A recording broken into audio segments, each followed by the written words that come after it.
नमस्कार दोस्तों, आप सभी का स्वागत है डीसीसी ईडू हब में। मैं हूं अमित और आज यह video Jawahar Navodaya Vidyalaya entrance exam 2027 की तैयारी करने वाले सभी बच्चों और पेरेंट्स के लिए बेहद महत्वपूर्ण है।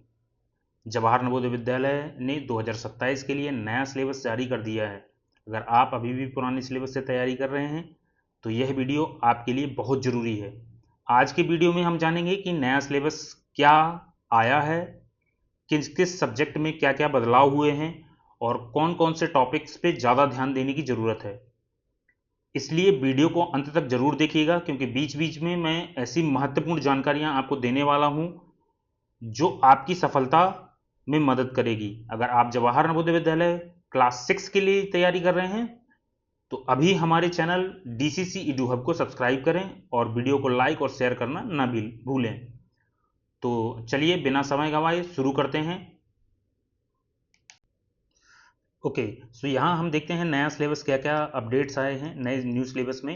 तो आप जैसे यहाँ पे देख पा रहे होंगे, यहाँ मैंने सब्जेक्ट लिखा हुआ है, नंबर ऑफ क्वेश्चन कितने आने वाले हैं, कौन कौन से टॉपिक से क्या क्या क्वेश्चन आने वाले हैं, किस सब्जेक्ट से कितने क्वेश्चन आने वाले हैं, क्या क्या मार्क्स रहेगा और ड्यूरेशन, मतलब कितने टाइम में आपको ये चीज़ें खत्म करनी है। ठीक है, तो सबसे पहले हम देख रहे हैं यहाँ पे लिखा हुआ है mental ability test, mental ability, और इसके साथ में एक नया टॉपिक ये ऐड हुआ है जिसको हम बोलते हैं EVS, environmental studies. Environmental studies जो ये टॉपिक ईवीएस अटैच हुआ है, इसकी वजह से पूरा जो पहले हमारा मेंटल एबिलिटी का टॉपिक हुआ करता था, इसमें क्या है टोटल 40 क्वेश्चन आते थे। अब इसमें क्या कर दिया है, मेंटल एबिलिटी के 20 और ईवीएस के 20, मतलब टोटल अभी भी 50 मार्क्स का ही पेपर आने वाला है यहाँ पे। मतलब मेंटल एबिलिटी एंड ईवीएस दोनों मिला के 50 नंबर का। पहले क्या होता था, मेंटल एबिलिटी का जो पेपर होता था वो 50 मार्क का होता था। ठीक है, तो और सेम वही 100 मार्क्स का ही पेपर रहने वाला है। 80 क्वेश्चंस पहले भी आते थे और अभी भी है, और 2 आवर्स का टाइम जो पहले मिलता था वही है। थोड़ा एक्चुअली में क्या है, मेंटल एबिलिटी के जो क्वेश्चंस होते थे ना, उनको सॉल्व करने में थोड़ा सा टाइम जाता था। बट अभी जैसे ईवीएस को ऐड किया गया है, ईवीएस को ऐड किया है, तो इस वजह से थोड़ा हो सकता है कि बच्चों का टाइम बचेगा और अच्छे मार्क्स ला सकेंगे बच्चे, है ना। तो वही सेम बाकी मैथ्स में जो है, मैथ्स में वही सेम 20 क्वेश्चन है। मैथ्स के सिलेबस में भी कुछ टॉपिक्स में चेंजेस हुए हैं, वो अब मैं आगे आपको बकायदा पूरे टॉपिक वाइज, जो भी हिंदी मीडियम के बच्चे हैं या जो इंग्लिश मीडियम के बच्चे हैं, दोनों के लिए मैंने हिंदी और इंग्लिश दोनों में लिख रखा है। जैसे आप लोग यहाँ पे देख सकते हैं, यहाँ पे मैंने हिंदी और इंग्लिश दोनों ही लिख रखे हैं ताकि आप लोगों को चीजें समझ में आए। बहुत सारे बच्चों को कंफ्यूजन है कि भाषा, मतलब भाषा परीक्षा जो होती है, लैंग्वेज टेस्ट जो होता है, लैंग्वेज टेस्ट में किस सब्जेक्ट का हमको टेस्ट देना है। तो जो भी बच्चे हिंदी मीडियम के हैं, जो भी बच्चे हिंदी मीडियम के हैं उनको हिंदी का टेस्ट देना है, और जो बच्चे इंग्लिश मीडियम के हैं उनको इंग्लिश का टेस्ट देना है। ठीक है, ये चीज याद रखिएगा। और भी बहुत सारे लैंग्वेज में टेस्ट होते हैं, उड़िया, मलयालम, है ना। तो वो जो जिस स्टेट के होंगे, जो उनने सब्जेक्ट पहले से ऑलरेडी चूज करके रखा होगा, फॉर्म भरने के टाइम पे सब्जेक्ट चूज करना होता है कि आप किस मीडियम से एग्जाम दे रहे हैं, वो उसी के हिसाब से उनका लैंग्वेज का टेस्ट होता है। तो एक चीज ध्यान रखिएगा। बट जनरली पूरे ऑल ओवर इंडिया की अगर मैं बात करूं तो हिंदी और इंग्लिश कंपलसरी है। हिंदी, सॉरी, कंपलसरी नहीं, मतलब हिंदी और इंग्लिश में आप पूरे इंडिया में कहीं पे भी टेस्ट दे सकते हैं। ठीक है, तो ये चीज है। नेक्स्ट यहां देखते हैं, वही सेम मैथ्स की अगर बात करें तो मैथ्स में वही 20 क्वेश्चन आने वाले हैं, 25 मार्क्स का होने वाला है, 30 मिनट मिलेगा। यहाँ पे लैंग्वेज टेस्ट की अगर बात करें तो वही 20 क्वेश्चन आएंगे, 25 मार्क्स के, और 30 मिनट का ही टाइम मिलेगा। ठीक है, तो चलिए अब मेंटल एबिलिटी का पहले हम अब एक एक टॉपिक वाइज में सिलेबस आपको एक्सप्लेन करने वाला हूं यहाँ पे, है ना, एक एक टॉपिक के हिसाब से। थोड़ा वीडियो अगर लंबा हो जाएगा तो आप लोग पूरा वीडियो जरूर देखिएगा, ताकि आप लोगों को समझ में आएगा कि हमको पढ़ना क्या है, ओरिजिनली हमें क्या चीजें पढ़नी है। ठीक है, चलिए अब हम यहां बात करेंगे मानसिक योग्यता, मेंटल एबिलिटी की। मेंटल एबिलिटी के बारे में हम लोग यहाँ पे पूरी जानकारी लेंगे। तो मेंटल एबिलिटी में फर्स्ट हमारा जो टॉपिक होने वाला है पैटर्न पूरा करना, जिसमें कि आपको जिसमें वर्णमाला और संख्या पैटर्न शामिल है। मैंने यहाँ पे देखिए हिंदी और इंग्लिश दोनों चीजों में ही लिखा हुआ है, हिंदी और इंग्लिश दोनों में ही लिख के आ रहा है ना। तो मैंने ऐसा क्या है, इसको बनाया हुआ है ताकि हिंदी मीडियम के बच्चों को भी पूरा समझ में आए और इंग्लिश मीडियम के बच्चों को भी समझ में आए। ठीक है, तो पैटर्न कंप्लीशन जो हमारा टॉपिक है, ये हमारा फर्स्ट टॉपिक होने वाला है मेंटल एबिलिटी का। मैं यहाँ पे आप लोगों को लेक्चर्स भी लेने वाला हूँ आगे, आप लोगों को पैटर्न कंप्लीटिशन और इनके मेंटल एबिलिटी हो गया, मैथ्स हो गया, ईवीएस हो गया, और जो भी आपका सब्जेक्ट वाइज जो आपका लैंग्वेज टेस्ट होने वाला है उसका भी मैं यहाँ पे लेक्चर लूंगा। तो नेक्स्ट आप मेरे चैनल को सब्सक्राइब करके रखिएगा ताकि आपको नेक्स्ट लेक्चर्स आपको मिल सके। ठीक है, सेकेंड जो पार्ट है हमारा, सेकेंड पार्ट जो है हमारा फिगर सीरीज कंप्लीशन, जिसको हम बोलते हैं आकृति श्रृंखला पूरी करना। ठीक है, थर्ड हमारा जो टॉपिक होने वाला है ज्योमेट्रिकल फिगर कंप्लीशन, जिसमें टेग्रामेट्री, ट्राइंगल, स्क्वायर और सर्कल, ये तीन टॉपिक्स यहाँ पे भी रहने वाले हैं। ठीक है, ये हमारा थर्ड टॉपिक है। अब हम चौथे टॉपिक की बात करें तो mirror and water image. Mirror and water image मतलब दर्पण और जल प्रतिबिंब जो होता है ना, उसका ये वाला हमारा पार्ट जो 4 है वो ये टॉपिक हमारा रहने वाला है।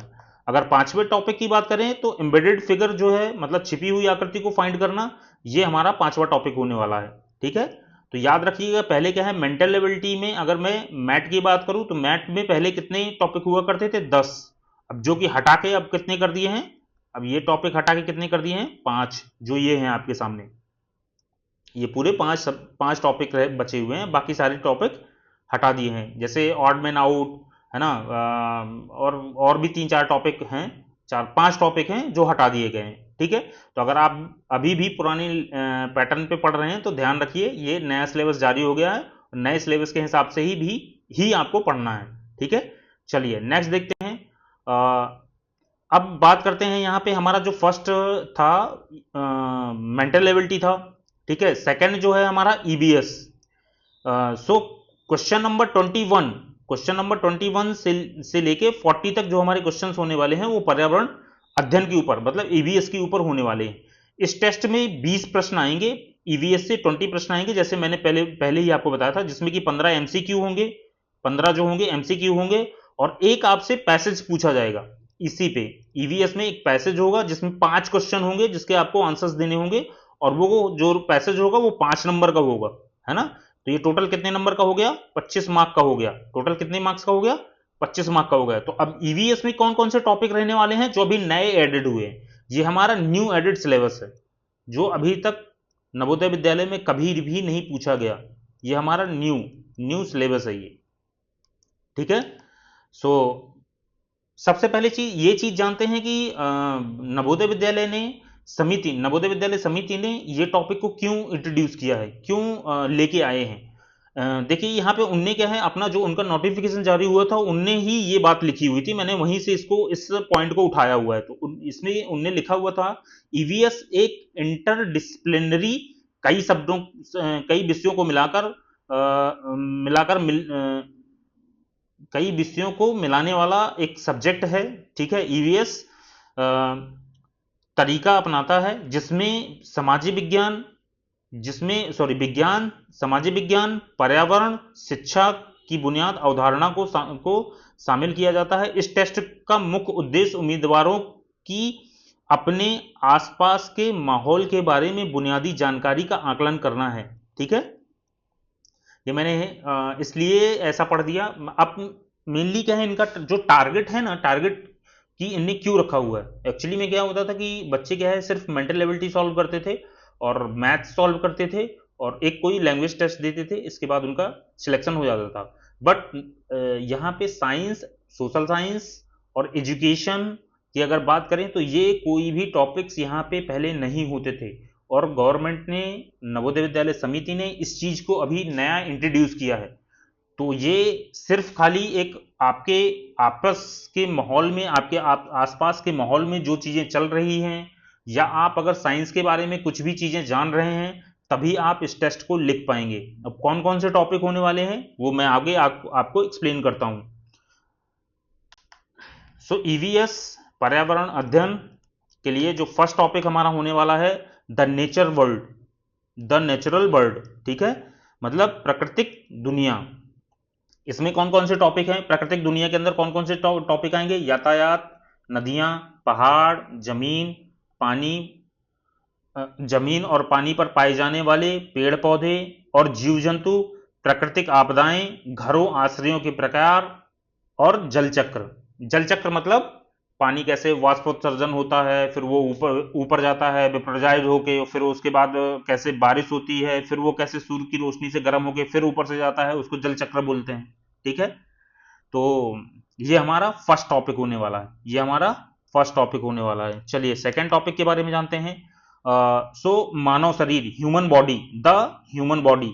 अभी ह्यूमन बॉडी के बारे में क्या क्या चीजें हैं यहाँ पे, तो उसमें आपका आता है भोजन, पोषक तत्व, स्वच्छता, सफाई, ठीक है। आप कौन कौन सी क्लीननेस के बारे में होगा, है ना, super senses, basic knowledge of internal system, है ना, आंतरिक प्रणालियों की बुनियादी जानकारी, है ना, पाचन, परिचारण, परिचारण, परिचारण को क्या बोलते हैं, डायग्नोसिस ऑफ सर्कुलेटरी, है ना। सो ये सारी टॉपिक्स आपके मानव शरीर से होने वाले हैं, ठीक है। चलिए नेक्स्ट देखते हैं।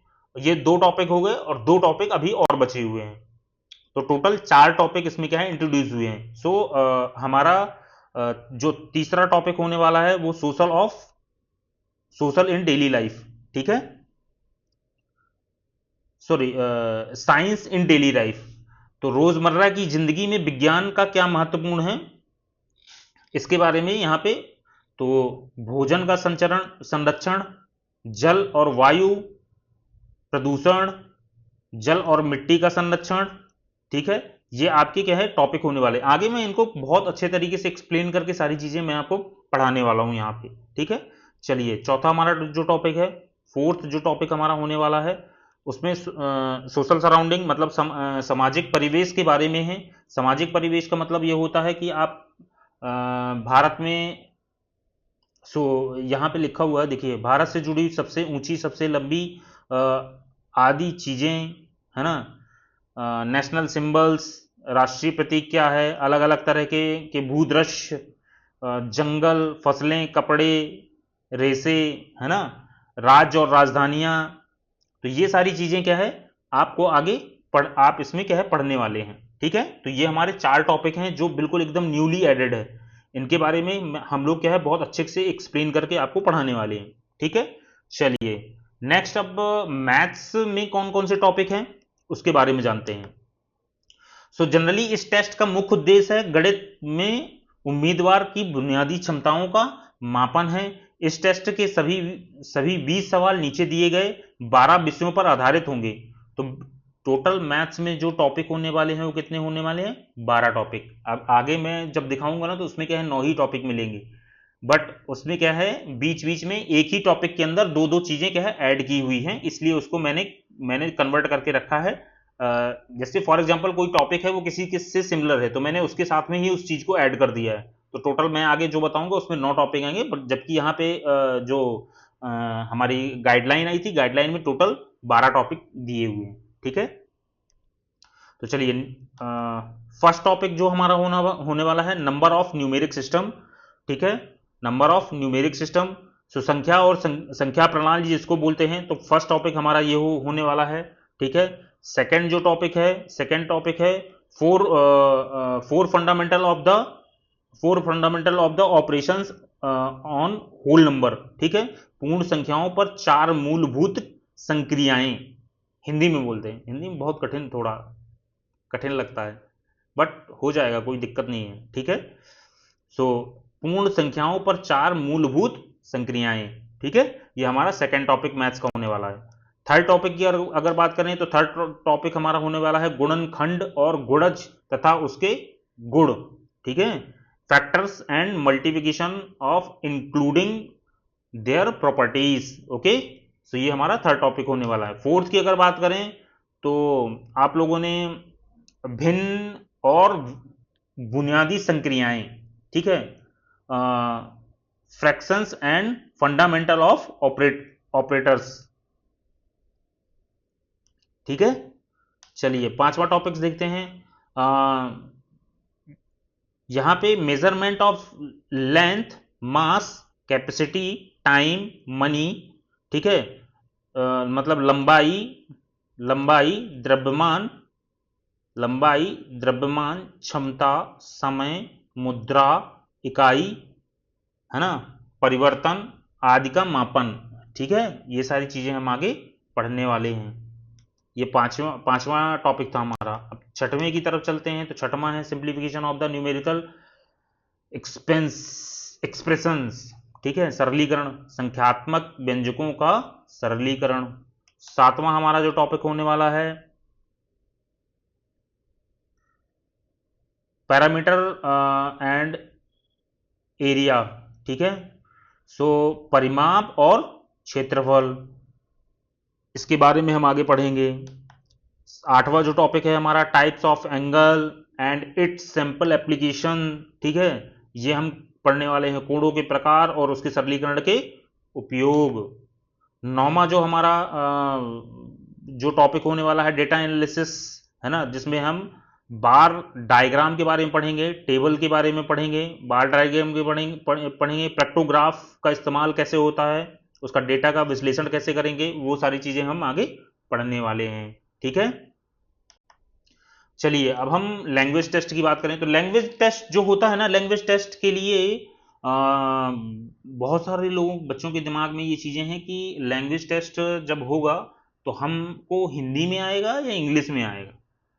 तो जो आप अगर हिंदी के बच्चे हैं, हिंदी से आपने अगर फॉर्म भरा है तो आपको हिंदी में आएगा।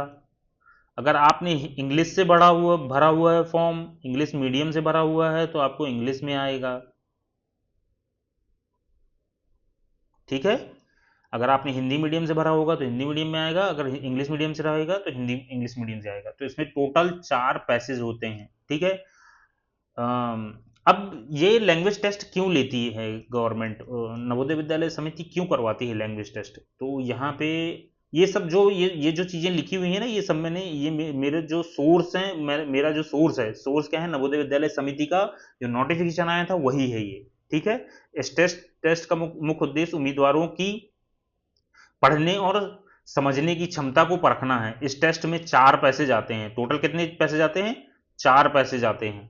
ठीक है, हर पैसेज के बाद 5 सवाल दिए हुए होते हैं, मतलब 4 पैसेज होंगे और उसमें 5 क्वेश्चन होंगे इंटू 5। ठीक है, तो ये टोटल कितने हो गए? 20। टोटल कितने क्वेश्चन आते हैं? 20 क्वेश्चन होते हैं। 4 अनसीन पैसेज दिए हुए होंगे। अनसीन पैसेज अभी आप देखते होंगे, अगर आप लोगों ने लास्ट 4th क्लास में अगर एग्जाम दिया होगा तो उसमें इंग्लिश में एक अनसीज पैसेज आता है और अनसीज पैसेज से आपको क्वेश्चन छांटने होते हैं और फिर उसके आंसर्स देने होते हैं। ठीक है, तो यहाँ पे तो क्या है, आपको ऑप्शंस भी मिलेंगे, वो ऑप्शन आपको टिक करने रहेंगे। ठीक है, तो अगर आपको अभी भी किसी भी चीज में अगर आपको डाउट है तो आप मुझे कमेंट करिएगा, मैं आपको वो चीजें एक्सप्लेन करूंगा। और thanks for watching DCC Edu hub. अगर आपको और ज़्यादा इन्फॉर्मेशन चाहिए है नवोदय विद्यालय के बारे में तो जल्दी से सब्सक्राइब कर लीजिए और बहुत जल्दी मिलते हैं नेक्स्ट वीडियो में। Thank you so much.